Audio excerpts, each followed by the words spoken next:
Lose. Sorry.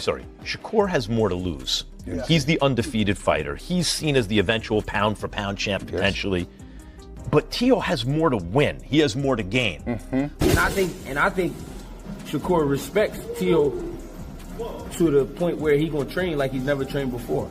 Because this is a great fight for him. This is probably the best fight of his career up to date. Even though he's been in some great fights, this is probably the best opponent. Can't say for certain because there's no certain with Teofimo Lopez. He's one of the most up, down, left, right guys I've ever been around. Mercurial, he could say. Yes. But when he is on, he's damn near unbeatable. I mean, he's such a good athlete. He has such a good boxing IQ. He's so physical and explosive. The words left Teofimo Lopez's mouth, a raw, unfiltered claim that sent ripples through the boxing community and ignited an unexpected firestorm. He allegedly stated that ESPN only likes black fighters, a controversial remark hinting at deep-seated resentment and adding a shocking layer to his motivations. This direct accusation without immediate context became a bombshell, twisting the narrative around his perceived rivalries and the industry itself. The boxing world suddenly faced an off-ring drama, making his upcoming fight even more charged, a true spectacle of both sport and controversy. The weight of his words hung in the air, undeniable. To protect that perfect record, to protect that kind of sense that he's the next guy.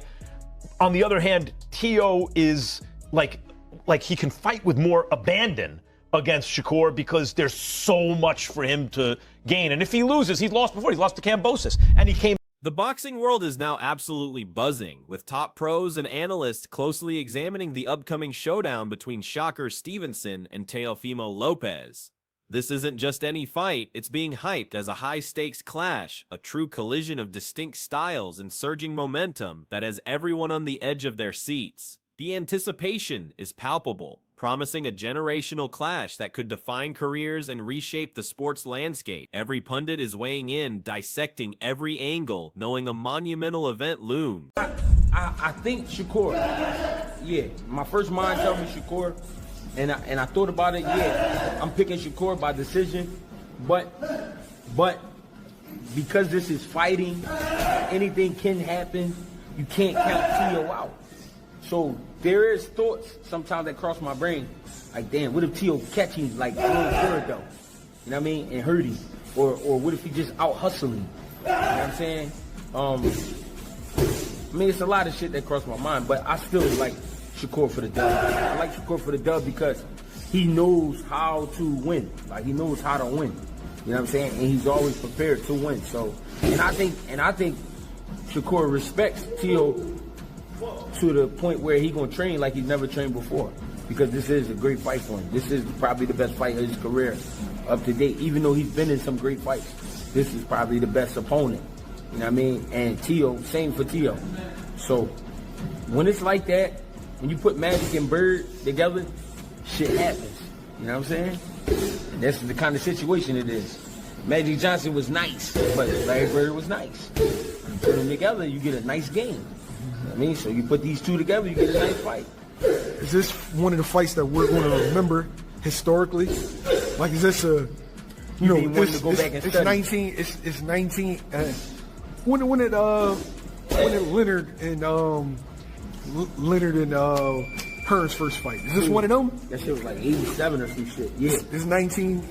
Like 87 or something. No, it had to be earlier than that, right? 84 maybe. Yeah, like I don't know, because he was in the 76 Olympics. Well, no, 70. Wasn't it 78? No, they ain't fighting 78. No, I'm saying 78 Olympics, wasn't he? Probably 78 or some shit. Max Kellerman, a true veteran of the sport, really nails it when he points out that Shakur Stevenson is stepping into this ring with more to lose. Think about it, he's got this pristine, undefeated image and a technical reputation that's almost unmatched. So the pressure on him is immense to maintain that perfect record, to protect that kind of sense that he's the next guy. Every move, every punch carries the immense weight of his carefully built legacy, making his approach necessarily cautious. Or the health of boxing on this side of the world. You know, listen, there's nothing like the Garden. We've both fought there many times. I fought in the big room. There's nothing like the Garden. Just the vibe, like you said, champ, that's around that. And this fight is deserving to be here. It's that good of a fight. It's that big a fight, and especially like I said, like the health of American boxing. This is one of the best fights that can be made.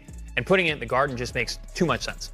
But the idea of the turmoil, the eyes on it, the spectacle, the circus. Chris, you talked about the idea that Teofimo Lopez kind of lives in this. That's where he flourishes. That's what he loves. This idea that because there's so many eyeballs on it, it's going to be kind of a circus. Does that favor Teofimo a little bit when you look at the strategy? Yes, no? I'm going to say well, I can't say for certain because there's no certain with Teofimo Lopez. He's one of the most up, down, left, right guys I've Teofimo Lopez, on the other hand, is walking in with more to gain as the perceived underdog. This means the pressure on him is significantly lower, but the opportunity, that's sky high. He's got everything to prove and less to defend, which inherently makes this fight incredibly dangerous and unpredictable for both men. Teo can fight with more abandon against Shakur, having lost before to Kambosos and come back from that, giving him a psychological edge of resilience. But when he is on, he's damn near unbeatable. I mean, he's such a good athlete. He has such a good boxing IQ. He's so physical and explosive. And again, I've said this on past shows. I've called him many times for Top Rank, been around fight weeks, and it just seems to me, the more out of sorts he seems, the more back against the wall it looks like, the more that he's an underdog, the better he performs. And this could be that kind of situation. New York is a tough place, man. They're already gibbering, going back and forth, saying like, you know, he reps Brooklyn, but there's kind of questions about his Brooklyn roots. Can he really rep Brooklyn in the way that he says he can? So he's already getting that heat for that. I don't know. It might be a good thing to kind of to poke the bear in terms of how well Teofimo is going to show up. Paulies, that's a huge. You're from Brooklyn. That's a big insult to say that you're not really from Brooklyn. Insult him a little bit. Insult him a little bit. Insult him. But I'll tell you what.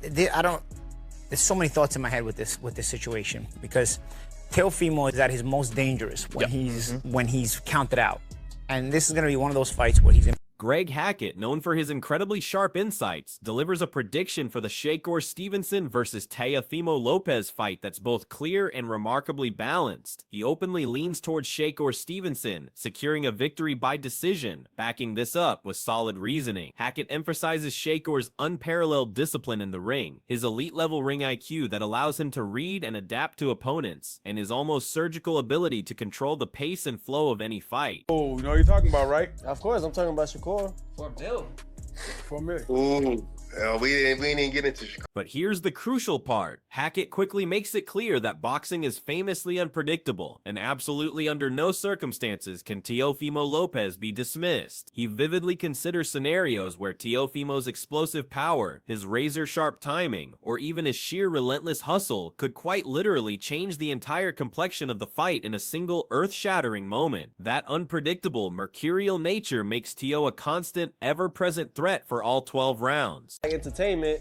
and then pay the man for that entertainment. Well, you know, I give it all different kind of traits of skills. I mean, even Andre Ward, someone that's like an analyst, like a perfectionist in boxing, like his IQ is high. He was even the commentator, like he was surprised how I did that jab where it was like a Superman punch to Josh Taylor, a guy that's undisputed and everything, and just made it look so easy. I bring so many things. I even brought a George Foreman combination now because that's everything. Everything is everything. Like I go back in time because that's where my future is at.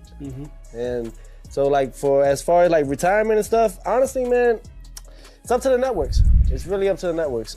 Yet, when it comes down to it, Shakur's consistent performance and his meticulous preparation are what stand out to Hackett as the ultimate deciding factors. He firmly believes that Shakur genuinely understands the immense threat Teofimo brings to the table, and because of this, he will train harder than he ever has before. This isn't just a fight, it's a defining matchup for both of these incredible athletes when two elite competitors meet at the absolute peak of their powers.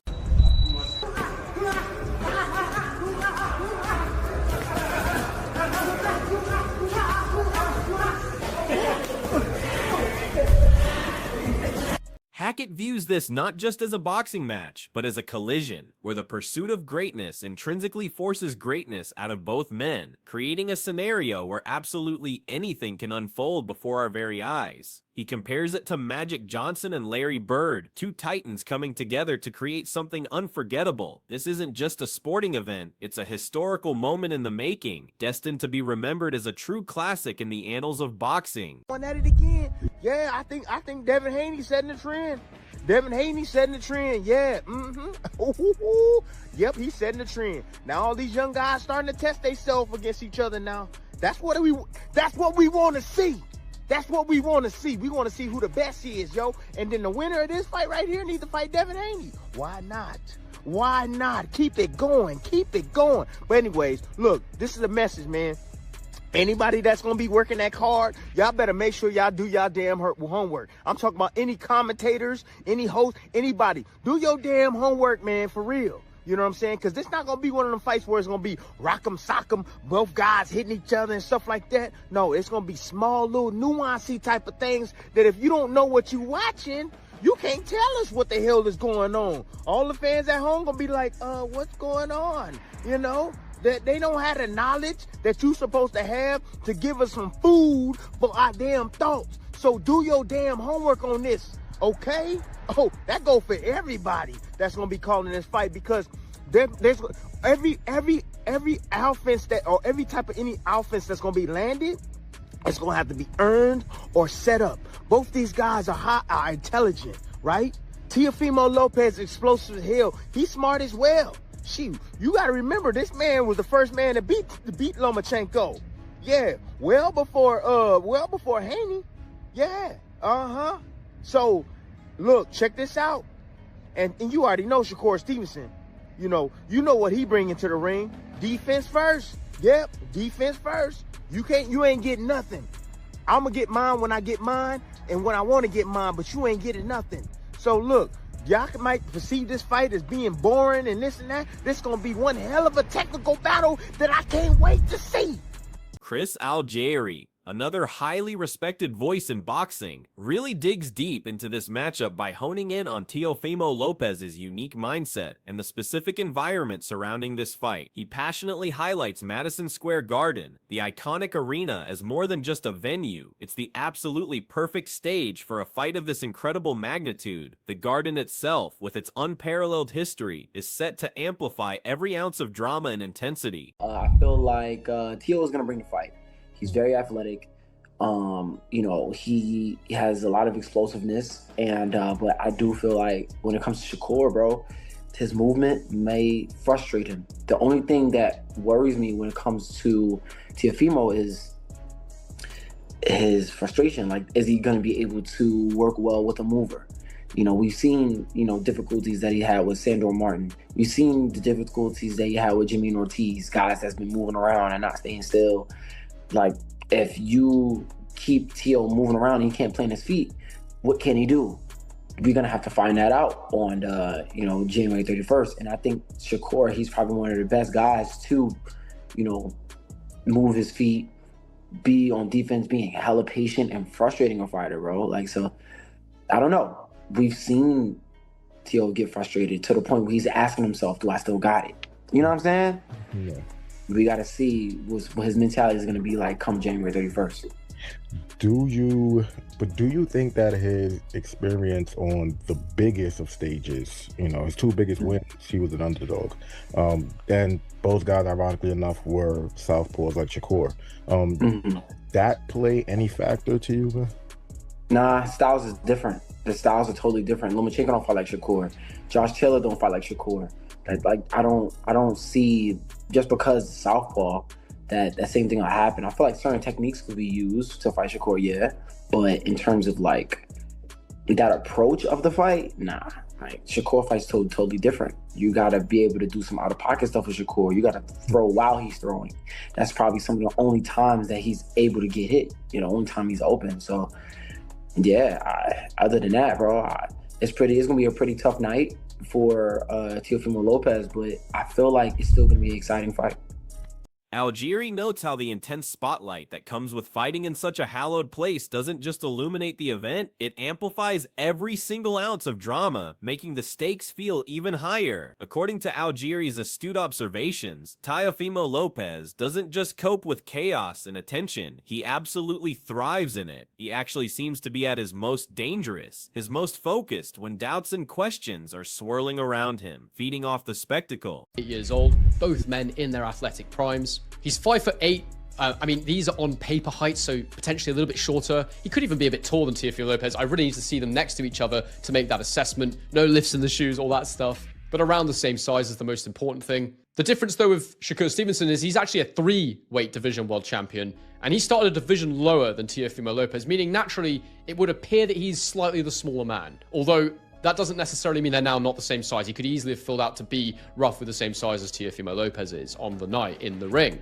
Now, for me, I'm going to jump back to 2021 to first start talking about Shakur Stevenson, when he managed to get a win over Jamel Herring. Again, he'd had significant wins before this fight, but it was the first one where I really tuned into his career. Notable wins had already come against Joet Gonzalez, Jeremiah Nakathila. That's it for today's video. Stay tuned until next time. Algieri characterizes Lopez as fundamentally unpredictable, but he crucially stresses that when all the pieces click into place, when he's truly on, Teofimo becomes extraordinarily difficult, almost impossible to beat. This is due to his phenomenal athleticism, a surprisingly high boxing IQ, and of course that explosive, fight-ending power he possesses.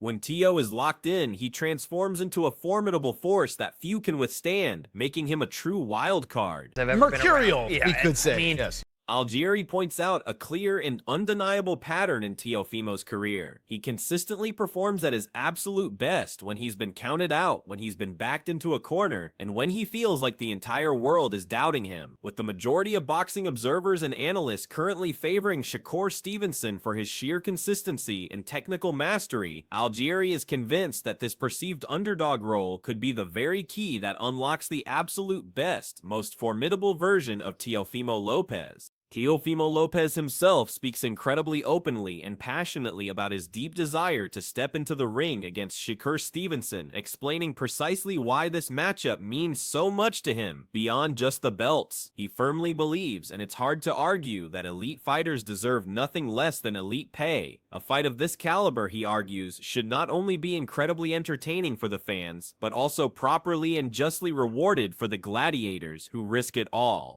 Lopez absolutely emphasizes that his unique, electrifying style is about so much more than just safe defensive boxing. He brings excitement, an incredible variety of attacks, and a genuine fearless creativity to every single one of his performances. He can point to specific moments in his career where even seasoned analysts were genuinely surprised by his innovative technique and remarkable adaptability, showing layers that people didn't expect, constantly evolving his craft. Shakur Stevenson, from all accounts, is currently training with an absolutely relentless intensity for his massive upcoming fight against Teofimo Lopez. And let's be clear about this isn't just another bout on his record. This specific matchup represents without a shadow of a doubt the biggest and most pivotal fight of his entire professional career. It's not just a chance to win, it's a golden opportunity to face a highly respected, legitimate opponent that boxing fans have eagerly demanded for years. Shakur, with his incredible ring intelligence, knows deeply that delivering a dominant, memorable performance in this fight could astronomically elevate his status within the boxing hierarchy, potentially cementing his place as an all-time great and undoubtedly leaving a lasting, indelible impression on the sport's history.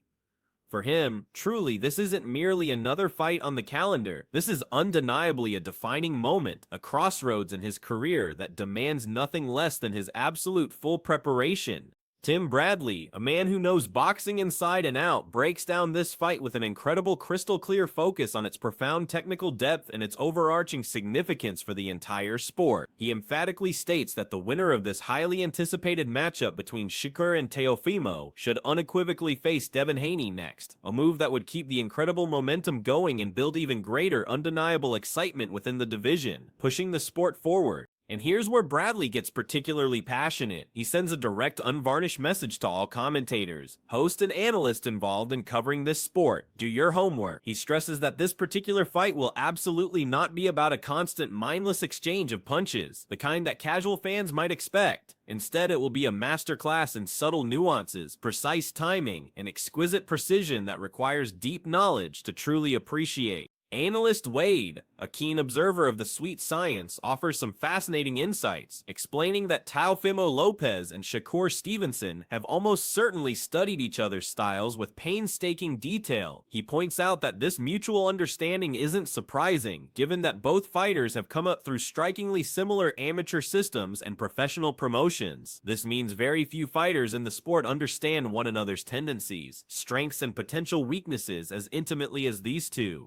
Wade then highlights a truly unprecedented scenario. If Teofimo Lopez steps into the ring with the explicit mindset of breaking Shakur Stevenson or somehow stopping him, it would be an absolutely historic moment, something genuinely new that we have never truly witnessed against Stevenson in his illustrious career. He meticulously points out that in past fights, such as Shakur's bout against Williams, Stevenson was momentarily challenged, but it was more of a fleeting slip than sustained danger. Therefore, Wade confidently predicts a measured, slow-paced bout, one that won't be filled with flashy crowd-pleasing exchanges or risky all-out attacks. Instead, he anticipates a strategic, intellectual battle characterized by careful movement, subtle but impactful adjustments, and a calculated offense. He fully expects this fight to be a profound test of their intelligence, discipline, and patience, perhaps less explosive for the casual viewer, but incredibly intriguing for those who understand boxing. Bruce Carrington dives right into what he perceives as Teofimo Lopez's major flaw when facing an opponent like Shakur Stevenson, specifically zeroing in on Teofimo's documented struggles with opponents who exhibit superior movement. While he's quick to acknowledge that Teo is undoubtedly a phenomenal athlete, explosively powerful, and always capable of bringing the fight directly, Carrington astutely points out that Shakur's urgeful footwork and almost infuriating patience could very well frustrate Lopez to no end. Carrington emphatically stresses that Shakur's defensive skills are not just good, they're elite. His unparalleled ability to control distance makes him one of the toughest, if not the toughest, fighters in boxing to hit consistently with solid shots. Therefore, Teofimo Lopez's biggest challenge in this bout will be a psychological one, managing his inevitable frustration and somehow adapting his aggressive style to a constantly moving, seemingly unhittable opponent if he hopes for any success that night.